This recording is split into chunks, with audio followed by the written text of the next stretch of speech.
Hello guys, সবাই কেমন আছে? আমি বর্ণনা নিয়ে চলে এসেছি একটা নিউ মিনি ব্লগ। না, আজকে আর তাড়াতাড়ি উঠিনি, সকালে আসতে কিন্তু একটু বেলাই হয়ে গেছিল।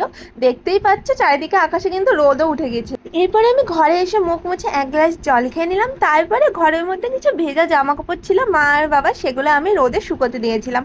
কারণ কালকে কিন্তু পুরো দিনটাই বৃষ্টি পড়েছিল, আর তাই জন্য জামা কাপড়গুলো কিন্তু ভালো করে শুকোয়নি। তাই সকাল সকাল এত রোদ হয়েছিল, তাই সমস্ত জামা কাপড় মেরে দিলাম। আর তারপরে দেখলাম মা বাজার থেকে বাড়ি চলে এসেছে। আর বাজার থেকে কি এনেছে সেটা দেখো, মা এনেছিল চিকেন। যেহেতু আজকে রবিবার ছিল, তাই জন্য কিন্তু চিকেন ছাড়া রবিবারের দিনটা কিন্তু অসম্পূর্ণ।